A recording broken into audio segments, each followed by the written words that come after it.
મારી પરીક્ષાના પરિણામ આવવામાં હજુ 2 મહિના બાકી હતા. હું ઘરે જ ફ્રી હતો, દરરોજ કોલેજ જતો અને સાંજે જીમ. છેલ્લા 4 વર્ષથી આ જ રૂટીન ચાલતું હતું. એક દિવસ હું ઘરે હતો અને મારી માં કોઈને ફોન પર વાત કરતી હતી. થોડી વાત મને પણ સાંભળાતી હતી. લાગતું કે કોઈ ઘર આવવાની વાત ચાલે છે. થોડા સમય પછી માં મારી પાસે આવી અને બોલી, તને રેલવે સ્ટેશન સુધી જવું પડશે. તારા મામા અને મામી ઇન્દોરથી આવી રહ્યા છે. ટ્રેન 1 કલાકમાં આવી જશે. મેં પૂછ્યું, મારા મામા અને મામી તો કોઈ નથી ને? પછી આ કોણ છે? માએ કહ્યું, તેઓ અમારા દૂરના રિશ્તેદાર છે. તારા મામા લાગે છે. અમારા ઘરે ક્યારે આવ્યા નથી અને તું તેમને ક્યારેય જોયા નથી. ક્યારેય જોયા નથી. જૂનનો મહિનો હતો અને ગરમી ખૂબ વધી ગઈ હતી. અડધા કલાકમાં સ્ટેશન પહોંચી ગયો. હું તૈયાર કલાકમાં સ્ટેશન પહોંચી પડ્યો અને પ્લેટફોર્મ પર ઇંતજાર કરવા લાગ્યો. મેં તેમનો ફોન નંબર આપ્યો હતો. ટ્રેન આવી તો હું ભીડમાં તેમને શોધતો રહ્યો. પછી ફોન કર્યો તો તેમણે કહ્યું કે તેઓ સ્ટેશનની બહાર આવી રહ્યા છે. હું બહાર ગયો અને ઇંતજાર કર્યો. થોડી વાર પછી અને આવતા દેખાયા. થોડી વાર પછી એક સ્ત્રી અને પુરુષ આવતા હતા. હું તેમની પાસે ગયો. મેં નમસ્તે કરીને કહ્યું, હું હેરી છું. નમસ્તે કરીને કહ્યું, હું હેરી છું. માએ મને તમને લેવા મોકલ્યો છે. મામી મારી આંખોમાં જોઈને બોલી, તું બલદેવનો દીકરો છે ને? મેં હા કહી. મામીનો રંગ સાવળો હતો, પણ ખૂબ જ જીન્સ અને ટોપ પહેર્યું હતું. મામા તેમનો સામાન ઉપાડીને પાછળ આવતા હતા. મામીના હાથમાં મોટો બેગ હતો, તો મેં તે લઈ લીધો અને ચાલવા લાગ્યા. ઘરે પહોંચ્યા ત્યારે માં ખૂબ ખુશ દેખાતી હતી. મારું ધ્યાન વારંવાર મામી તરફ જ જતું હતું. મારા મનમાં મેં નક્કી કરી લીધું હતું કે વાસ્તવમાં તો તે મારી સગી મામી નહોતી. છોકરીઓના મામલામાં મારી કિસ્મત હંમેશા સારી રહી હતી. બપોર થઈ તો માએ ખાણા લગાવ્યા અને અમે બધા ખાવા લાગ્યા. હું હજુ પણ મામીને જ જોતો હતો. મામી પણ મારી તરફ જોઈ લેતી હતી. એવી રીતે દિવસ વીતી ગયો. રાતે ગરમી હતી તો હું નહાવા બાથરૂમમાં ગયો. હું રાતે અંડરવેર નહીં પહેરતો, કારણ કે ગરમીમાં પરસેવો થાય અને ખંજવાળ આવે. ફક્ત નિકર અને ટી શર્ટ પહેરીને સૂતો. નહાઈને તૌલિયું લપેટીને બહાર આવ્યો તો સામે મામી આવી ગઈ. મને જોઈને હસીને બોલી, તું કપડાં વગર ફક્ત તૌલિયું લપેટીને શા માટે ફરે છે? મેં કહ્યું, હું કપડાં પહેરવા મારા રૂમમાં જઈ રહ્યો છું. મામીની નજર મારા શરીર પર નિહાળતી હતી. હું રૂમમાં ગયો અને નિકર તથા ટી શર્ટ અલમારીમાંથી કાઢવા લાગ્યો. અચાનક લાઇટ ગઈ અને આખું રૂમ અંધારું થઈ ગયું. હું તૌલિયું ઉતારીને નિકર પહેરવા લાગ્યો ત્યારે જ લાઇટ આવી ગઈ. મેં જોયું કે મામી રૂમના દરવાજા પાસે ઊભી મારી તરફ જોઈ રહી હતી. હું નગ્ન ઊભો હતો. તેમને જોઈને મને અને હું તેમને જોઈ રહ્યો હતો. મામી મારી તરફ જોઈ રહી હતી અને હું તેમને જોઈ હતો. 15 સેકન્ડ સુધી તેમણે મારી તરફ જોયું અને હસીને અંદર આવ્યા અને મારી તરફ હસીને બાથરૂમ તરફ ચાલી ગઈ. મારું હૃદય ઝડપથી ધડકતું હતું. હું જલ્દીથી કપડાં પહેરીને ડ્રોઈંગ રૂમમાં ટીવી જોવા બેઠો. ત્યારે જ મામી બહાર આવી. ગુલાબી રંગનું નાઇટ સૂટ પહેરીને મસ્ત લાગતી હતી. નાઇટ સૂટ નીચ થોડું શોર્ટ હતું, જેથી તેના ગોરા પગ દેખાતા હતા. મામી મારી પાસે આવીને બેઠી અને વાતો કરવા લાગી. ત્યાં જ મારા પપ્પા બહારથી આવી ગયા. મેં મામીને કહ્યું કે કદાચ પપ્પા આવી ગયા છે. પછી અમે ત્રણેય ડ્રોઈંગ રૂમમાં ફક્ત મામી પર હતું. હા, મામી પણ મારી તરફ જોઈ રહી હતી. થોડી વાર પછી ખાણા ખાધા અને હું છત પર ટહેલવા ગયો. મામા પપ્પા સાથે વાતો કરતા હતા અને મામી સાથે. થોડી વારમાં મામા અને પપ્પા બહાર ચાલી ગયા અને હું છત પર હતો. ત્યારે મામી ઉપર આવી. તેમણે પૂછ્યું, શું કરો છો? મેં કહ્યું, કંઈ નહીં, આમ જ ટહેલું છું. પછી મામી મારા અભ્યાસ વિશે વાતો કરવા લાગી. હું તેમની પાસે ઊભો હતો. મારી હાલત ખરાબ થઈ ગઈ હતી. હું પોતાને છુપાવવા માટે એક તરફ ફરી ગયો. તેમણે પૂછ્યું, શું થયું મારા પ્યારા હેરી? મેં કહ્યું, તમે મને પ્યારા હેરી શા માટે કહો છો? તારી મારી સાથે ફોન પર તારા વિશે વાત કરતી રહેતી હતી. મેં કહ્યું, મામી મને માફ કરજો. તેમણે પૂછ્યું, માફી શા માટે માગો છો? મેં કહ્યું, જ્યારે લાઇટ ગઈ હતી ત્યારે મેં વિચાર્યું કે જલ્દી કપડાં બદલી લઉં. દરવાજો બંધ ન કર્યો અને અચાનક લાઇટ આવી ગઈ અને તમે આવી ગઈ. મારી વાત સાંભળીને મામી હસી પડી. પછી બોલી, મામી સાથે શું શરમાવું? મામી ધીરે ધીરે મારી સાથે ખુલતી જતી હતી. મેં તેમના લગ્ન વિશે પૂછ્યું તો તેમણે કહ્યું, ના, લગ્નને 2 વર્ષ થયા છે. તેઓ ઇન્દોરમાં નોકરી કરે છે, પણ કામ સારું તેથી તારા પપ્પા પાસે આવ્યા છે. બાળકો વિશે પૂછતા તેથી તારા પપ્પા પાસે આવ્યા છે. મામીએ મારો ફોન નંબર લીધો. તેમણે વાત બદલી દીધી. મામીએ મારો ફોન નંબર લીધો. તેમણે કહ્યું, તારા ખભા પર જે ટેટુ છે તે મને ખૂબ પસંદ છે. તેમણે તે જોવું છે. ઉતારી દે. તું શા માટે શરમાઈ રહ્યો છે? મેં ટી શર્ટ ઉતારી દીધી. મામી મારા ખભા પરના શેરના ટેટુને જોતી હતી અને તેના પર હાથ ફેરવતી હતી. તેમનો સ્પર્શ મને અંદરથી બેચેન કરતો હતો. માનો અંદર કરંટ દોડતો હોય. તેમણે કહ્યું, તારું શરીર તો ખૂબ ચુસ્ત અને દુરુસ્ત છે.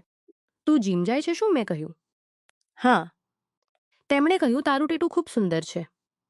તારા પર ખૂબ સારું લામિકા હોય. તેમની આંખોમાં મને અલગ જ આકર્ષણ દેખાતું હતું. મન કરતું હતું કે તેમના હોઠ પર ચુંબન કરી લઉં, પણ હું એવું ન કરી શકતો. મેં કહ્યું, મામી, હવે હું ટી-શર્ટ પહેરી લઉં છું? તેમણે કહ્યું, હા, પણ જો તું મને એકલામાં પૂનમ બોલાવવા માંગે તો બોલાવી શકે છે. મેં પૂછ્યું, એવું શા માટે? તેમણે કહ્યું, મારી એટલી જ છે કે મારા લગ્ન ફરક નથી. નહીં તો હું પણ તારી જેમ હજુ અભ્યાસ કરતી હોત અથવા કોઈ સારી નોકરી કરતી હોત. મેં કહ્યું, ઠીક છે પૂનમ. પણ બધાની સામે હું મામી જ કહીશ. મેં કહ્યું, હા ભરી. એવી રીતે ઘણા દિવસો વીતી ગયા. અમે વારંવાર બેસીને વાતો કરતા. એક દિવસ મામીએ મને પૂછ્યું, તારી કોઈ ગર્લફ્રેન્ડ છે શું? મેં ના પાડી ને તેમણે કહ્યું, એવું તો હોઈ જ ન શકે. આજ સુધી કોઈ એવી મળી નથી જેને હું પોતાની પ્રેમિકા બનાવી શકું. તેમણે પૂછ્યું, તને કેવી છોકરી જોઈએ છે? મેં કહ્યું, તમારા જેવી. તેમણે જોરથી હસીને જોઈ, તો બનાવી લે. પછી આ સાંભળીને હું પણ હસી પડ્યો. મેં કહ્યું, તમારું નાઇટ સૂટ ખૂબ મસ્ત લાગે છે. હું તને નીચે બતાવીશ. મેં કહ્યું, ઠીક છે. પણ માએ નીચે બોલાવવા માટે અવાજ કર્યો. ચા પીવાનો વખત થઈ ગયો હતો. અમે બધા એક સાથે ચાટી હતી. ત્યારે મને લાગ્યું કે મારા પગ નીચે કંઈક ટચ થઈ રહ્યું છે. થોડું નીચે વળીને જોયું તો મામી પોતાના પગથી મારા પગને સહેડતી હતી. મેં પણ તેમના પગને સહેડવાનું શરૂ લાગી. પછી બધા પોતાના રૂમમાં ચાલી ગયા અને મામી મારા રૂમમાં આવી, કારણ કે મારી તરફ જોઈને હસવા લાગી, કારણ કે તેમનો થોડો સામાન મારા રૂમમાં પડ્યો હતો. મામી મારી સામે ખુરશી પર બેઠીને લગાતાર મારી તરફ જોઈ રહી હતી. કદાચ તેઓ મારી નજીક આવવા માંગતા હતા, પણ હું હજુ કંઈ કરી શકતો નહોતો, કારણ કે મા અને પપ્પા પાસે જ હતા. મામી પોતાના બેગમાંથી સામાન કાઢવા લાગ્યા અને મને પોતાના કપડાં બતાવવા લાગ્યા. તેમના શોર્ટ્સ, જીન્સ, નાઇટ સૂટ અને મિની સ્કર્ટ ખૂબ મસ્ત હતા. મેં પૂછ્યું, તમે મિની સ્કર્ટ પણ પછી નહીં પહેરી? મેં આમ જ પૂછી લીધું, મામા કંઈ કહેતા નથી? તેમણે કહ્યું, અરે ના, તેઓ જાતે કહે છે કે જે દિલ કરે તે પહેરો. થોડી વાર પછી મામા અને પપ્પા બહાર ચાલી ગયા. મામીની ઉંમર મારાથી થોડી જ વધુ હતી, પણ તેઓ મારાથી ઓછી ઉંમરના લાગતા હતા. મારું ધ્યાન અંડરગાર્મેન્ટ પર ગયું. મેં મજાકમાં કહ્યું. તેમણે હસીને કહ્યું, લખેલું છે, જો લે. મેં પણ હસીને કહ્યું, હું તો અસલમાં જોવા માંગુ છું. તેમણે મારી તરફ જોઈને હસીને કહ્યું, જો લે, જે જોવું હોય તે. મામીએ નાઇટ સૂટના ઉપરના 3 બટન ખોલ દેખાવા લાગી. મામીને આ રીતે જોઈને મારી અંદર સ્પષ્ટ દેખાવા લાગી. મેં પોતાનો એક હાથ અંદર નાખીને જોરથી દબાવ્યો તો મામી તડપી ઉઠી. મેં હાથ બહાર કાઢ્યો તો તેમણે કહ્યું, બસ, વધુ નહીં. મેં કહ્યું, હજુ નહીં. તેમણે કહ્યું, તું તે વખતે મારી સામે ઊભો હતો. નજારો ખૂબ મસ્ત હતો. મેં કહ્યું, હજુ પણ એવો જ છે. તું જોવા મુખે મસ્ત છે તો જો. મામીએ પોતાનો હાથ અંદરની તરફ કરીને હાથ ઘસવા લાગ્યા. તેમણે કહ્યું, હેરી, આ તો લાજવાબ છે. મેં કહ્યું, સામેથી જો. તેને જોતા રહ્યા. મને ફરીથી સામે બહાર કાઢ્યું અને તેને જોવા જ આવ્યા. અમે બહાર આવ્યા તો જોયું કે મામાએ દારૂ પી રાખ્યો હતો. મને આશ્ચર્ય થયું કે મામા હવે દારૂ પીએ છે. મા બોલી, ઘણો સમય થઈ ગયો છે. તો બધા સુવા ચાલી ગયા. મામા અને મામી મારા રૂમમાં સુવા ચાલી ગયા અને પપ્પા પોતાના રૂમમાં ગયા અને હું ડ્રોઈંગ રૂમમાં લેટ ગયો. મેં પૂનમને ફોન પર એક મેસેજ કર્યો અને તેણે તરત જવાબ આપ્યો.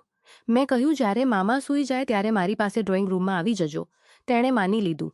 પછી અમે મેસેજ પર ચેટ કરતા રહ્યા. તેણે કહ્યું કે મામા દરરોજ દારૂ પીને આવે છે. તેમની સાથે યોગ્ય રીતે વાત પણ નથી કરતા, ફક્ત નશામાં રહે છે. 2 વર્ષ થયા છે. લગ્નને પણ પ્રેમનો એક પળ પણ તેમની સાથે વિતાવ્યો નથી. પૂનમે મને તેમના અને મામાના રિશ્તા વિશે બધું કહી દીધું. પૂનમે કહ્યું, હું તને એક વાત કહું. મેં કહ્યું, હા, બોલો. જાણું છું કે આ બધું ખોટું છે, પણ ખબર નથી ક્યારે અને કેવી રીતે. મેં કહ્યું, હું પણ તને પસંદ કરવા લાગ્યો છું.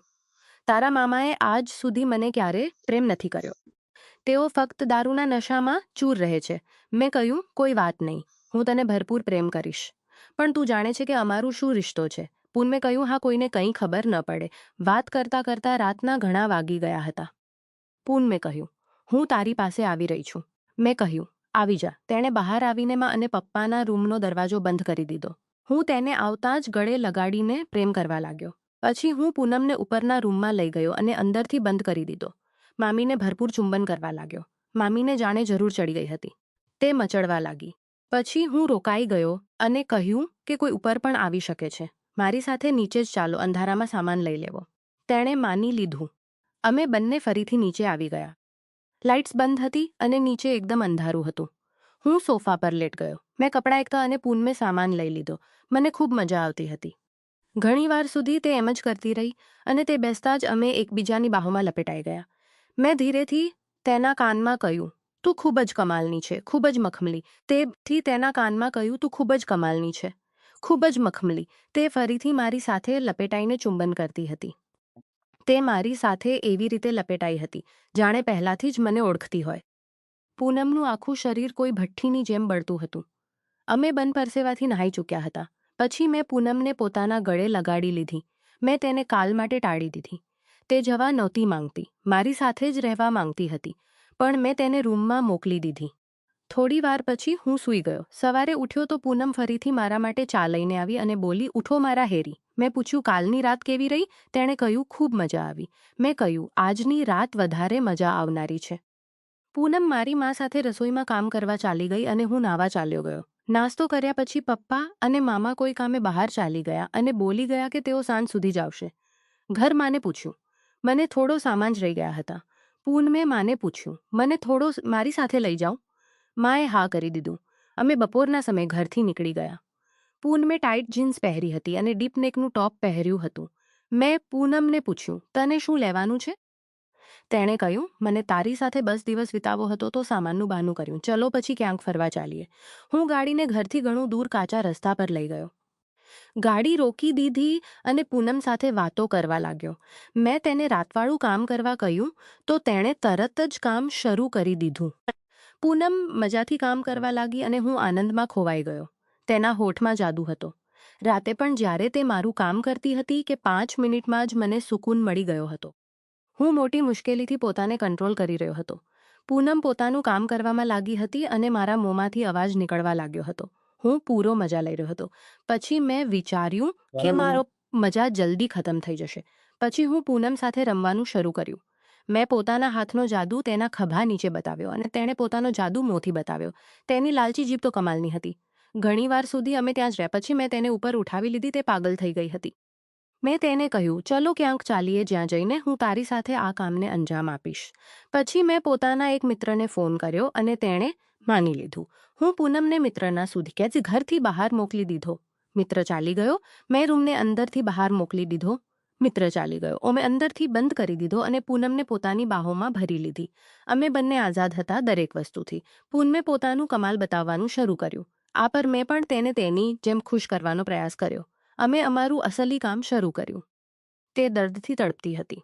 પછી તે ધીરે ધીરે ઇધર ઉધર થવા લાગી. તે મારો બંને અવાજો આપતી હતી. તેણે ધીરેથી મારા કાનમાં કહ્યું, બસ એટલો જ દમ બચ્યો છે શું? મને તેની વાત સાંભળીને ગુસ્સો આવ્યો અને મેં પોતાનું કામ વેગથી કર્યું. મેં પોતાના કામથી મુક્ત થયા પછી તેની બાજુમાં લેટ ગયો અને એક જોરદાર ધક્કા સાથે પથારીના કિનારે પડી ગયો.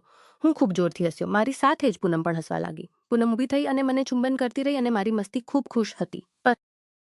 અમે ઘણીવાર સુધી એમ જ એકબીજા સાથે પડ્યા રહ્યા. પૂનમ સાથે વખત વિતાવ્યા પછી અમે બજાર ગયા અને પછી સાંજે ઘરે પાછા આવ્યા.